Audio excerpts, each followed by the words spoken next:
when you first meet a woman and you fall in love with her, it's all magical and it's all like it's a drug, isn't it? Sex is a drug. And it's like life is a drug itself, you know. Life becomes beautiful actually when you're in love with someone. Yeah. So I mean, today it's one of the most difficult things in life I find, you know, because I am on my own today. So I've had quite a number of relationships in my time, and the last relationship I had was, I think, probably about proper relationship as was, because I did have that girl from Dallas, but she was more of a friend. Yeah. But I'm talking about a sexual relationship, was about 8 years ago. Okay. And today, you know, I've been pretty alone, funny enough, you know, and I quite enjoy it, yeah, because it's like having a break. Yeah. Having a holiday from, you know, since I was 16, I was a bit like a rabbit, you know, and I've just been sort of jumping to one relationship to another. Yeah. Yeah. And not really having much of a gap in between, you know, so this has been my longest time without a woman, you know, or somebody to love. Yeah. Because you can't really love, your children are different, Yeah. you know, and your mum's different, your brothers, Yeah. everything, your sisters. Yeah.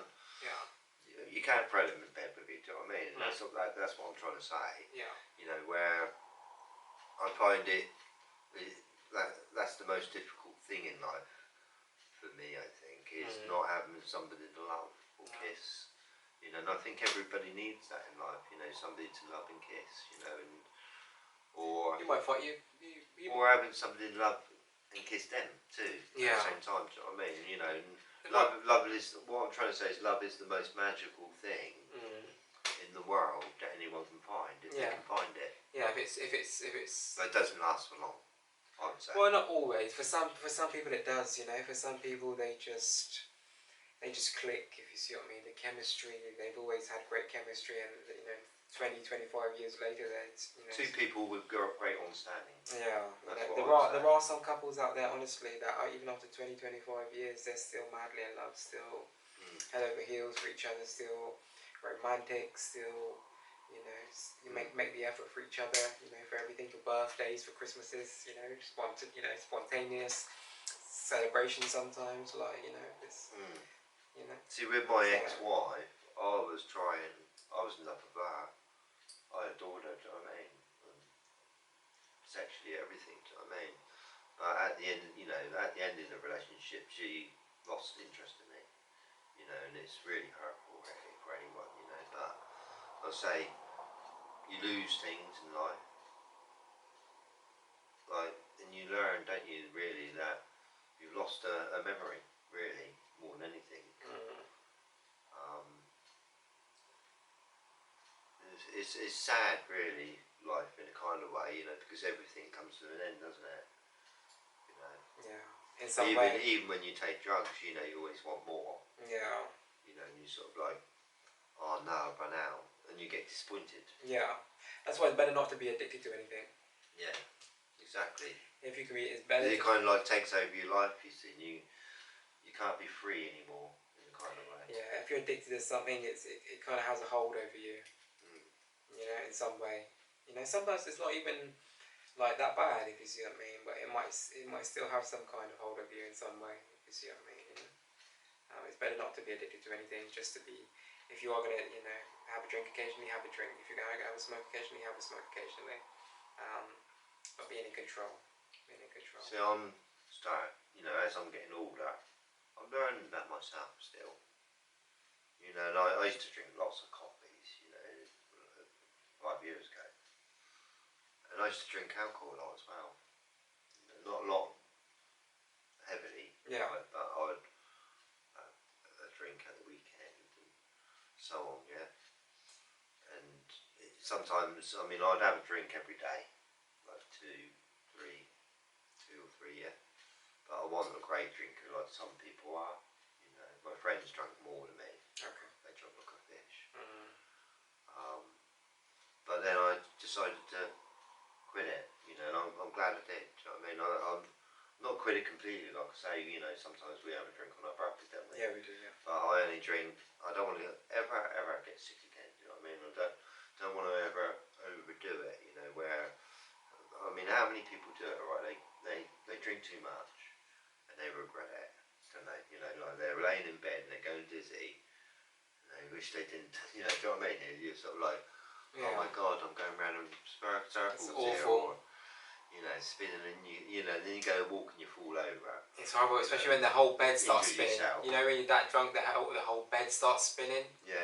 Not even you, but it feels literally like the whole You're bed. trying to stop it. You're trying to say. Feels like the whole bed is spinning, Stop literally. spinning around.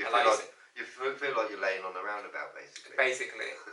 I mean, like you said, when you go to get up and you're trying to walk, you will fall over, believe it or not, if you're that drunk. Because maybe you hurt yourself. The first time that I got drunk, that's what happened to me. The first ever time that I really got like drunk, if you see what I mean, where I was like intoxicated. I knew that I was intoxicated. I wasn't in control anymore. I was messed up, if you see what I mean. I'd had too much to drink. Stupid, like young teenager, like me and all my boys going out, you know. Had a bit too many in comparison to everyone else, if you see what I mean. Overdid it a little bit. Had too much of a good time, you know. And I remember getting home and I remember only being like 14 and having to tell my mum like some kind of lie. Like, I remember saying to my mum, like, I'm really not feeling too good, you know what I mean? I'm going to go upstairs and lay down, you know what I mean? Like, you know. Yeah, I had to say to her, I'm going upstairs and lay down, but I'm like, I'm not feeling too great, you know. And I think she probably knew, but she didn't really say anything, if you know what I mean. She probably thought, oh, he's gone out with his boys, and you know. But I remember, like you said, laying in bed, and that room spinning at 100 miles an hour. That's right, yeah. And I remember thinking, I'm going to be sick. I'm going to be sick in a minute, that's for certain. Get up, get to the bathroom, you know. Somehow get to the bathroom.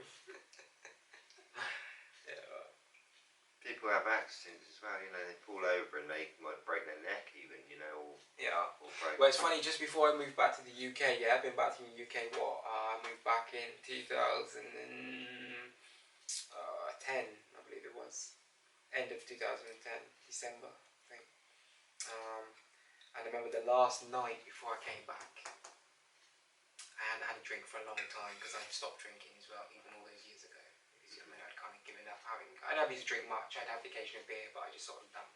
You know, I'm not going to spend money on it anymore. You know, I don't really enjoy it, so I'm not really going to. You know. But I remember that last night, just before I came back, we got hammered.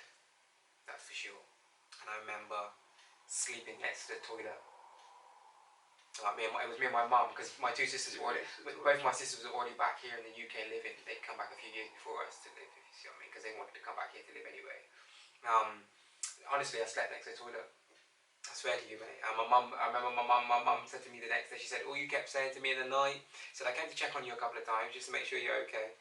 And she said to me, you kept saying to me, alcohol is a demon. Alcohol is a demon. She said, oh, that's what you get, because, you know, so we get, you know, in a Asian accent as well, you know. She said to me, all you kept saying is alcohol is a demon.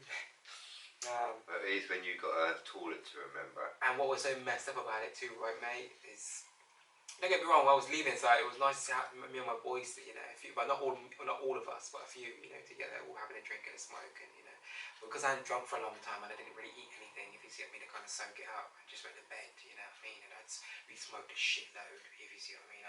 We probably smoked maybe 1.5 ounces between the four of us in the space of a few hours, literally just having a good old time, you know what I mean, and drinking heavily, you know. I remember going to bed. I get to bed about 3 o'clock in the morning, having to get up again about 7. And I still had to get up, even though I was that messed up, because obviously I was leaving. That was the last day. That was literally the day of our flight, if you see what I mean, to leave the island. So we had to go and collect the animals, yeah, because we had to obviously take them to be chipped and make sure they've got everything that they've got, because my mum wanted to bring the dog back with her, if you see what I mean. So we went and had to go and collect the animals, and just before we walked into the vets, a few hours before we had to get our flight, we went to collect the animals.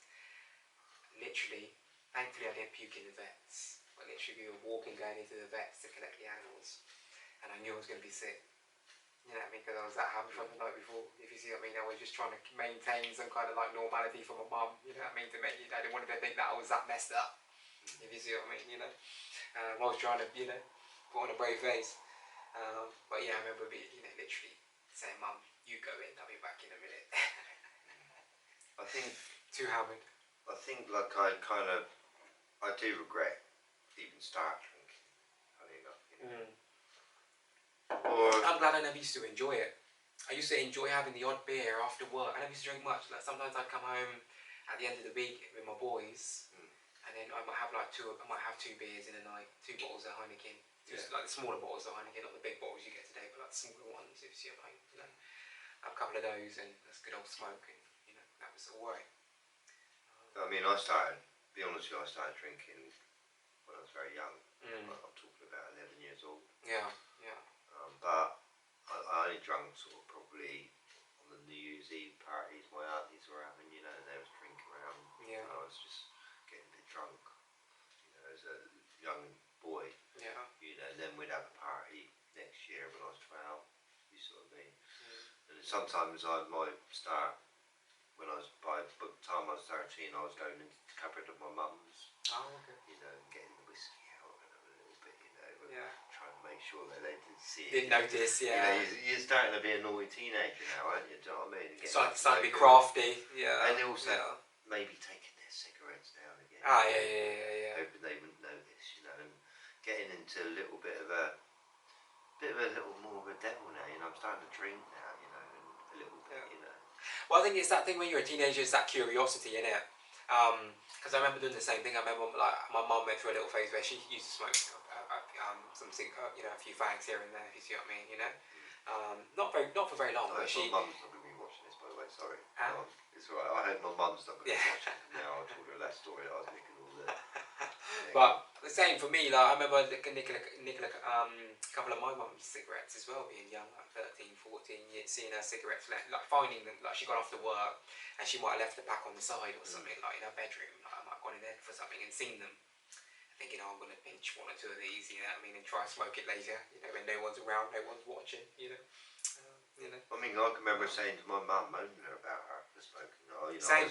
I was very anti-smoking. Yeah, same. You know, when I was 13, 14, and then as soon as I was 15, I started, because you know, my friends were smoking, and plus my mum was getting free as well. Whatever. So I was a smoker, you know, at that early age. Do you know what I mean? Well, I was going to say, kind of way, it's a shame in a funny way, you know, because you know, today they're getting quite hard on it. You know, they put it away in little cupboards. Oh yeah. You know, so that no kids can, you know, young children can see it, whatever, and so on. You know, but at my time it wasn't very, you know, very strict. You know, and it's like all those kids back then. Probably the same age as me today, you know, were smoking, a lot of them, do you know what I mean? There was just no discipline on children, you know. It's like they were not pumping it into them, discipline, if you see what I mean, about the, because back then, you know, like 40 years ago, they didn't really know smoking was bad for you. Yeah, true, yeah. You know, they only banned the advertisement, and now they're, you know, I think every year they're doing something.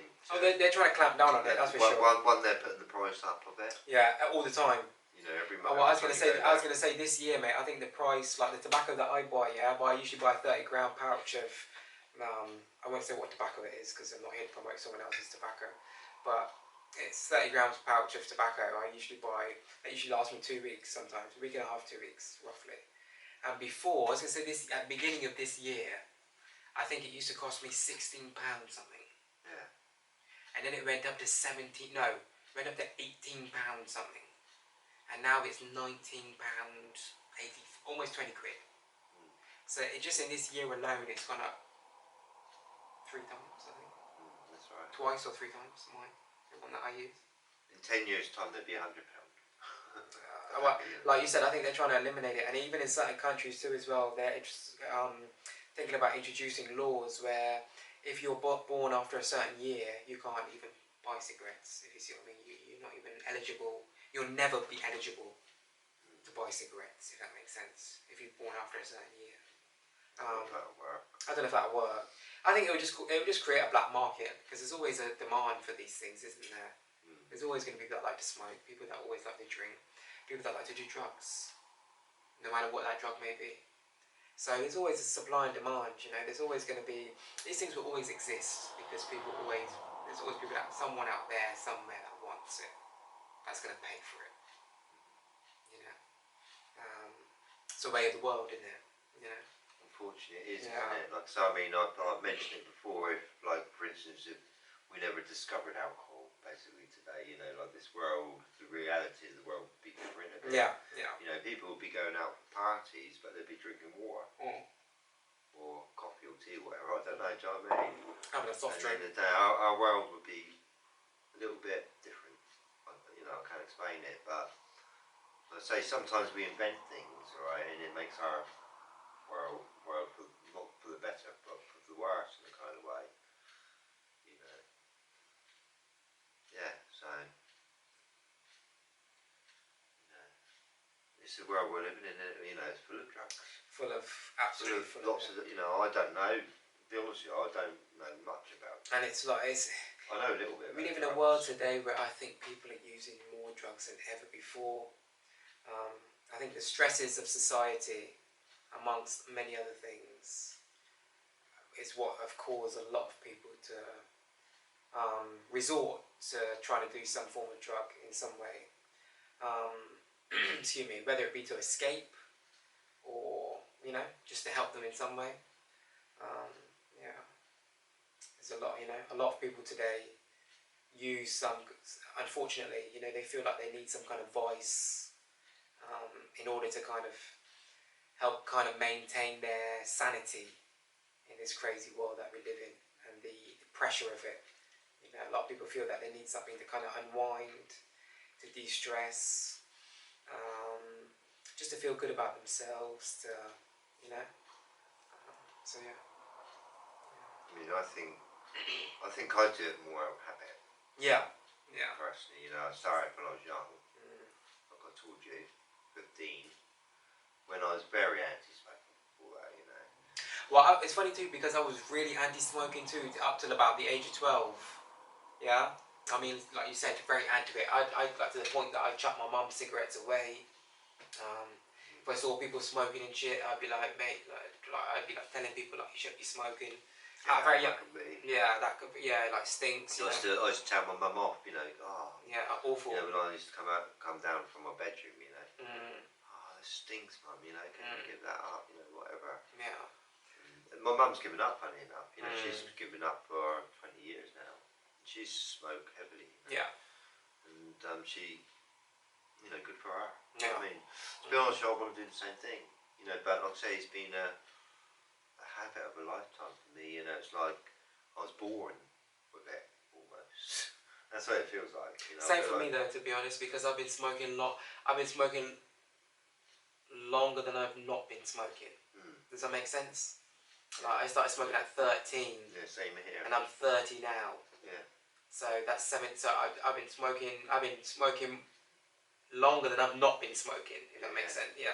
I mean, it's like when I did give up, or when I was married, probably about 18 years ago now, whatever. I gave up for 2 months, and I can remember those 2 months. I didn't enjoy it at all. You know, dying for a bag. You know, and why do I smoke? Because it's something to do, isn't it? In a funny way. Well, you get something from it too, though, mate. You wouldn't just smoke because it's something to do. You could say that about a fag, maybe. Well, sometimes I do, obviously. If you smoke a fag, you'd probably say there's something to do. You know what I mean? It might give you, for some people, it might give them a little bit of relief. You know what I mean? It's a bit of one of those things where you might have a fag, you might be like, oh, you know, I feel better. You know, quick break, have a quick cup of tea and a fag, or I feel a bit more relaxed. You know what I mean? But yeah. Well, sometimes I just wish that I didn't start. Yeah. But you know, it is what it is. You know, I was born with it. It was in the shops all the time. It was normal. It was just normal. And I feel like my life wouldn't be normal without it right now. Yeah. That's what I feel like. You know, it'd be strange. You know, that's what it feels like. But I mean, it's like my granddad. Honestly, he told me that he started when he was a 13-year-old young boy. Yeah. And he used to smoke, make his roll-ups. Oh yeah. And he was smoking right up to the age 94 or something like that. Oh wow, yeah. And I always remember him having, you know, making a roll up the back. You know, he always had a rollie in his mouth. You know, and he used to do his painting. You know, whatever. the doctors told him to give up, you know, and then a few months later he died. Do you know what I mean? But I just don't see why at that age, yeah, because to me that doesn't even make sense. So like, if you're a doctor, yeah, and you say to yourself, this person's in their 90s. Yeah. Let's be honest and realistic. They're not going to live much longer anyway. No. But you know, my granddad, it's something he enjoyed. So that's what I'm saying. So why make them give up? Like, he's in his 90s. How much longer is he realistically going to live? At the most, maybe another 10 years. I personally At the most, possibly 10 years. I personally think if he didn't quit, he would have lived to 100. Yeah, probably. That's what I'm saying. Yeah. I mean, who knows? The same thing happened to one of my uncles too as well. I think I said to you. What was his name? I never really used to know him. I remember my mum saying to me about it as well. He smoked all of his life, up into his 90s, and they made him give up. And then not long after that, he kicked the bucket too, if you see what I mean. Like I said, probably would as well. If I go back tomorrow, I'll probably die in a week. Yeah. You know, because I'll be lost without it. Your DNA now, your genetics are made up of cannabinoids.